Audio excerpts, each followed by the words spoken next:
I'm Caroline Marks, and this is No Contest Florida.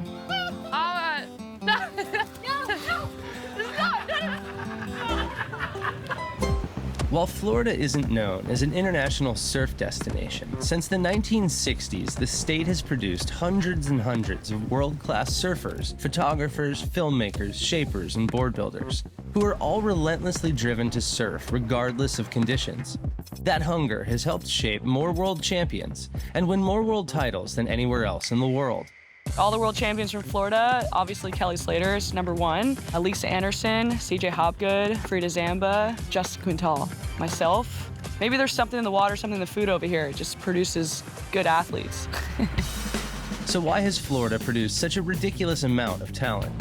Surf-starved Floridians are more than willing to chase waves often hundreds of miles each swell, and to grovel in conditions that most surfers in places like Australia and Southern California would scoff at. The passion on the East Coast is still so much further appreciated than around the world. We didn't grow up with the best waves, but we also grew up in waves that are pretty hard, like quick little beach breaks. You had to be like really quick on your feet. When the waves are good, it's mediocre at best. Every spot's got its day, you know. If we get a day with good waves, I'm surfing until I cannot move. Most people from here want to surf real waves when they get to go on a trip. You have to be willing to drive. I am willing to drive. I see waves, surf waves. I'm gonna see it, I'm like, wow. It kind of pushes us more to be able to experience what it's like riding actual real waves. If you can surf good here in crappy waves, you can surf really good in good waves. I grew up in Florida. Every wave looks fun. Yeah. The waves look really fun. First time surfing Sunglow ever. What I miss the most about Florida, I think just all like the memories and like growing up here and just surfing with my brothers all day was a lot of fun. Riding a fish? Yeah, that's all I know. I don't own a shortboard. I live in Florida.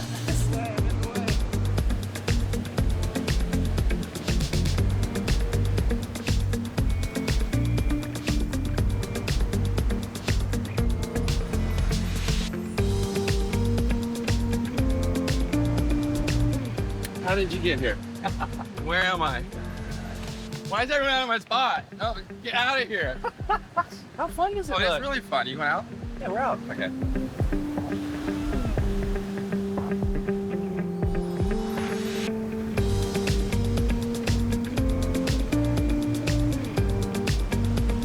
First time back to Florida since winning the gold medal. It's one of my first times back all year, so it was really fun to come back and see friends and family, show everyone the gold medal, surf with my brothers and friends, and nothing but a good time. The coastline of Florida is almost twice the length of California. Today, Caroline lives on the northern tip of the Space Coast, near Ponce Inlet in New Smyrna. But she grew up on the southern end at one of the most important surf spots in history, Sebastian Inlet. You know, as a kid, like, we'd come around the corner, and your, like, heart would start racing. Yeah. And you're like, oh, you get your first peek at the wave, you drive over the bridge. You could sit on the jetty and watch all the best surfers in the world. You know, it would be like Kelly and Matt Keckley. Just sit there like just dumbstruck. Yeah, watching so first cool. peek. The freak wedge created at Sebastian Inlet in the 1960s was the most important wave on the East Coast for 40 years and shaped some of the world's most influential surfers. Mike Tabling, 1974 pipe master Jeff Crawford, the inventor of the air reverse John Holman, the pioneer of epoxy and EPS surfboard construction Greg Lohr, Bill Hartley and Matt Keckley, two surfers who made maybe the biggest impression on a preteen Kelly Slater. And no one documented Sebastian Inlet more thoroughly than Tom Dugan, co-founder of Eastern Surf Magazine. Dugan, good to see you. It's been a while. Yeah. How are things? Good. Nice. With Sebastian Inlet as their skate park studio, Dugan, Dick Meserol, and their fleet of ESM photographers captured some of progressive surfing's most revolutionary moments, the birthplace of modern high-performance aerial surfing, as well as the Grom Hood rise of Florida's most recent world champ. How old were you guys when you first met? She was very, very young, and then we just watched her progress and progress. I remember I used to do surf camp here and like just stay here all day, like wear my wetsuit all day, and like I could not get enough. Like I was so addicted to it. This wave definitely shaped your back end now that I think about it. For like sure, you're tight in right? the pocket surfing, it's Yeah. like full inlet. You're right at the top of the peak, drop in, full on backside, snap off the top. Right then, after that turn, I said, she's gonna be a world champ. You know, it was really, really cool to see. To me, like getting a shot in the magazine was like so huge. I remember Luke got the cover of Eastern Surf magazine, and I just remember being like, oh, my brother did that, I gotta do it now. It's like, that was a big goal of mine. A lot of people I grew up watching surf out here were all on the cover at Eastern Surf mag, so it's just like, it was the coolest thing ever to me.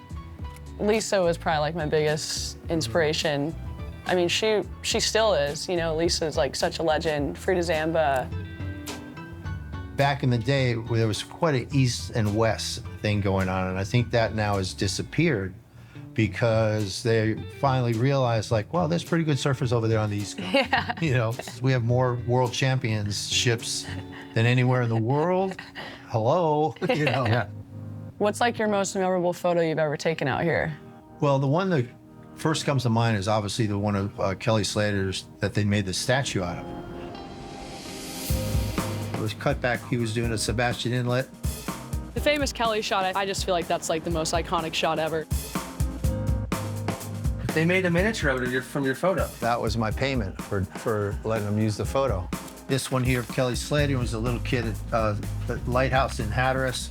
And then Surfer Magazine, when I was working for them, they wanted Lisa Andersen to come down and get some photos of her surfing basically in her home state of Florida, and I ended up getting a cover for her.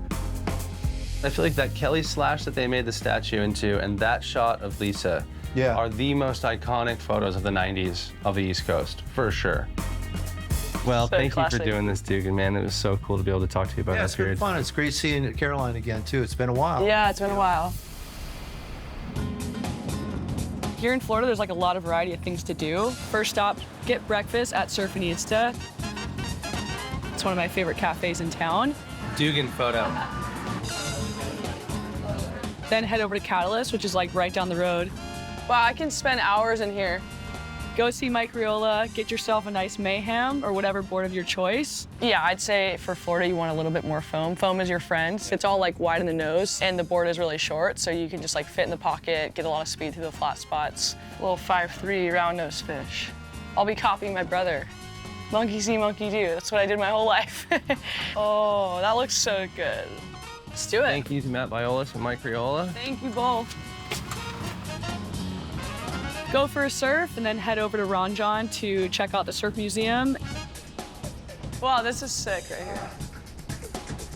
And then you can go over to like the Florida Kennedy Space Center, which is so cool, and just learn about NASA and spaceships and all these things.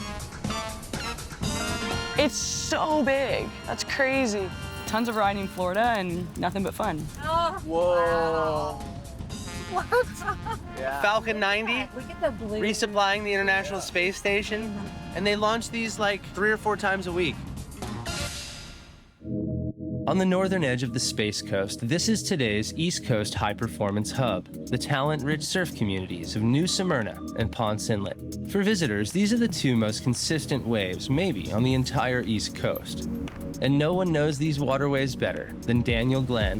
What's up? Daniel and his brother Matt are probably 2 of the best surfers to ever come from here. That's what's cool about New Smyrna. There's a big community of surfers, and if you go surfing on any given day, there's 200 people in the water. It's crazy. There's a number of surf spots, a bunch of piers and jetties. We have the inlet here in New Smyrna, Ponce. It's just good, you know? There's a lot of like hungry surfers here. Everybody loves surfing. Everybody's into it. Good old American Day, we're back! Yeah! I wonder how it's gonna be out here today. How did you get your force? Going out in that shop. Yeah. Falling into sharks and jellyfish and brothers that didn't really care about you. Yeah, it's true, it's true. I want to see you ride that fish. I know. Let's go surf.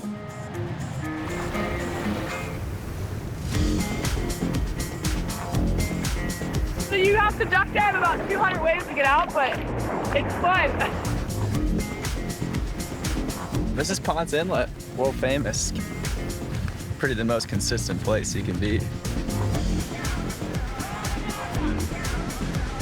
Ponce is like, it's more organized. There's not as much current in Smyrna. It's kind of like peakier. You know, there's like just established peaks kind of, where Smyrna is just kind of sometimes a free-for-all. There's it's actually pretty shifty, a lot of current. You know, a lot less current, easy to get out, jetty pulls you out, whereas Smyrna usually tries to suck you into the inlet. It's a really nice, mellow, down-to-earth place. Yeah. And we all call it home now, and we all kind of like congregated here because of the attraction. Yeah. This.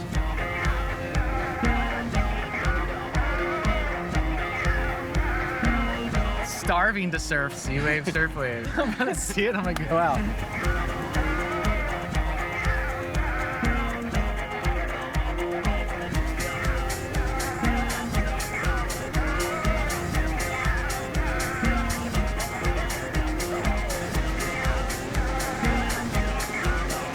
It's kind of like so random that when you get a fun one, it's like really rewarding. I think it's like kind of hard to get a good one, you know? And it's just cool because there's nobody out.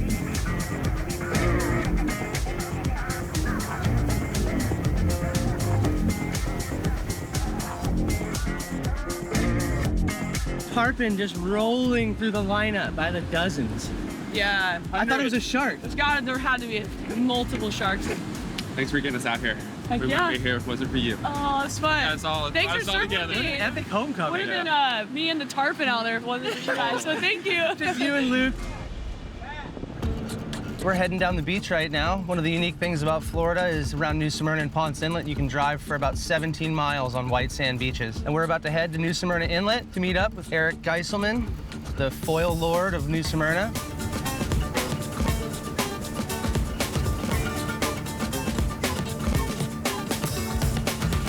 I feel like you are single-handedly converting everyone to foiling.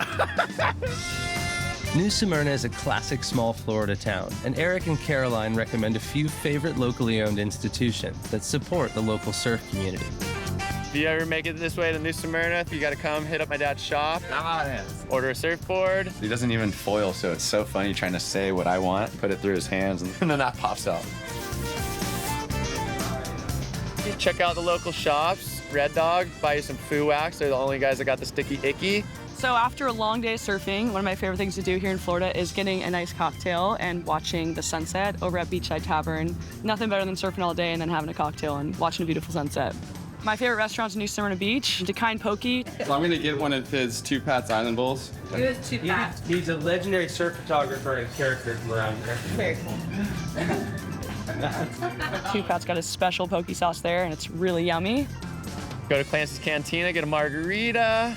Congrats, you had your world title party. I know, right here. That's not Clancy's is where I threw my world title party, so a lot of good memories. To our gold medalist, Caroline. And to the Marks family. Thank you.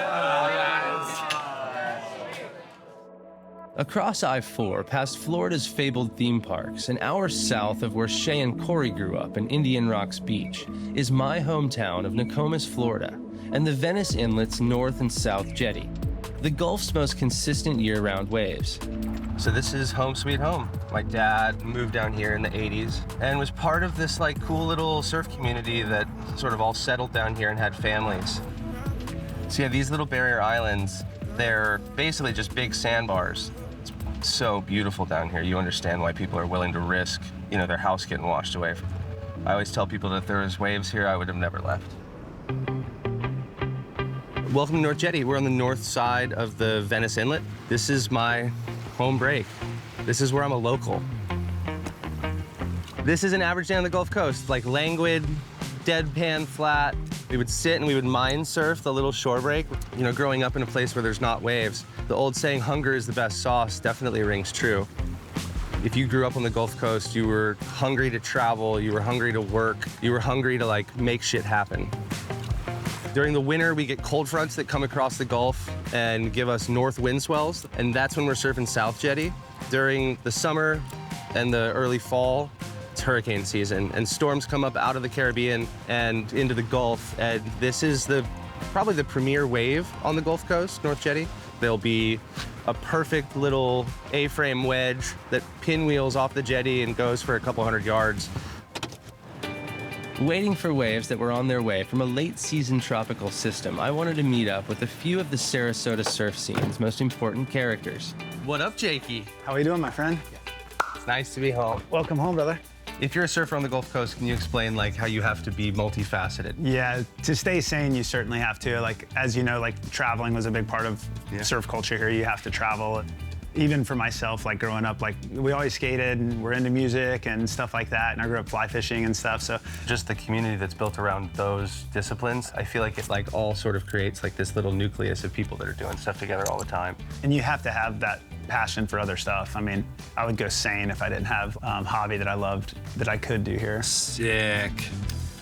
Grom shirts. This is the Smets family, their like original family house. We're getting here about a month after 2 massive hurricanes came through. Well, there's Bobby right there. This is Bobby Smets, shaper, surfer, and founder of Zap Skimboards, the largest skimboard factory in the world. Was this the gnarliest storm that you've ever lived through? Absolutely. And what was it like here? Sand about up to here. Yeah. All the way across the street. The water went in the house. This is like the water line?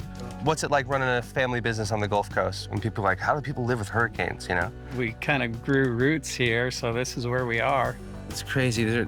These are all slides from when we were tiny little kids. Got washed out during the hurricane, just sitting out here in the front yard.